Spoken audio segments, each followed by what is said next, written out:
आखिरकार कतर की जेल में बंद पूर्व भारतीय नौसैनिकों को 18 महीनों के बाद जेल से रिहा कर दिया गया है। विदेश मंत्रालय ने एक बयान जारी करते हुए कहा कि 8 में से 7 लोग पहले ही भारत लौट चुके हैं। जनवरी में इन अधिकारियों की मौत की सजा को अलग अलग अवधि की जेल की सजा में बदल दिया गया था। भारतीय हस्तक्षेप के बाद इसे लंबी कैद में बदला गया और अब सबको रिहाई मिल चुकी है। इस बात को देश की बड़ी कूटनीतिक जीत माना जा रहा है। लेकिन कतर ही नहीं, दुनिया के बहुत से देशों में अलग अलग आरोपों में भारतीय जेल की सजा काट रहे हैं। इसमें सबसे ऊपर गल्फ नेशन है। तो आइए जानते हैं कि विदेशों में कैद आम भारतीयों के लिए सरकार क्या करती है।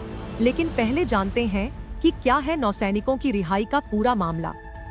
दोहा स्थित अल देहरा ग्लोबल टेक्नोलॉजीज के साथ काम करने वाले भारतीय नौसेना के 8 पूर्व जवानों पर वहां की कोर्ट ने आरोप लगाया कि वे काम की आड़ में जासूसी कर रहे हैं। इसी कथित आरोप पर उन्हें मौत की सजा सुनाई गई थी, जो भारतीय दखल के बाद जेल की सजा में बदल गई।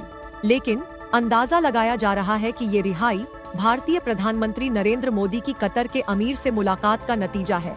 दरअसल पीएम मोदी ने COP28 शिखर सम्मेलन के मौके पर अमीर शेख तमीम बिन हमद अल थानी से भेंट की थी।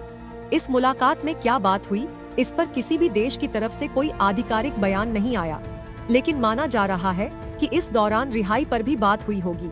अब हम जानते हैं कि विदेशी जेलों में कितने इंडियंस हैं। अलग अलग देशों में हजारों की संख्या में भारतीय जेलों में बंद हैं। मिनिस्ट्री ऑफ एक्सटर्नल अफेयर्स ने ये डेटा जुलाई 2023 में जारी किया था। इसके मुताबिक 90 देशों में 8,330 इंडियन प्रिजनर्स हैं। इसमें अपराधी साबित हो चुके लोगों के साथ वे भी हैं जिनका ट्रायल चल रहा है। वैसे ये संख्या ज्यादा भी हो सकती है, क्योंकि कई देश ऐसे भी हैं जो प्राइवेसी का हवाला देते हुए ये डेटा शेयर नहीं करते। इन 8,500 भारतीयों के बारे में चौंकाने वाली बात ये है कि इनका 55% गल्फ देशों में कैद है। यहाँ 4,630 भारतीय हैं जो 6 खाड़ी देशों में बंद हैं। लेकिन अगर हम सिर्फ कतर की बात करें तो यहाँ 696 कैदी हैं। वहीं यूएई में 1,611 कैदी हैं। इसके बाद सबसे ज्यादा भारतीय पड़ोसी देशों की जेलों में है। नेपाल, पाकिस्तान, चीन, बांग्लादेश, भूटान और म्यांमार में कुल संख्या का लगभग 22% कैद है। इसके अलावा वेस्टर्न देशों में भी भारतीय कैदी हैं, लेकिन संख्या काफी कम है। लेकिन ये भारतीय किन अपराधों के तहत जेल में हैं? गल्फ में भी संयुक्त अरब अमीरात की जेलों में सबसे ज्यादा इंडियन हैं। उनमें से ज्यादातर के अपराध एक जैसे हैं। सभी लगभग ड्रग्स, अल्कोहल जैसे क्राइम से जुड़े पाए गए। बता दें कि मुस्लिम बहुल इन देशों में शराब और किसी भी तरह के नशे पर बैन रहता है। इसके अलावा खाड़ी देशों में काम के लिए जाने वाले भारतीय कई बार आर्थिक धोखाधड़ी में भी फंस जाते हैं। इसमें ज्यादातर कम पढ़े लिखे लोग होते हैं जो अपने पक्ष में सबूत भी नहीं रख पाते। इस कारण उन्हें लंबे समय के लिए जेल में ही रहना पड़ता है। इसके अलावा किसी न किसी लापरवाही के कारण भी सजा मिल रही है। पड़ोसी देशों की बात करें तो अक्सर कई लोग गलती से सीमा पार कर जाते हैं, जैसे कि भारत या नेपाल, या फिर भारत और पाकिस्तान के बीच का बॉर्डर तो लंबा है, लेकिन हर जगह पक्की फेंसिंग नहीं है।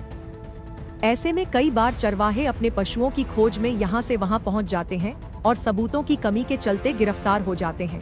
यही बात समुद्री सीमा के मामले में भी लागू होती रही।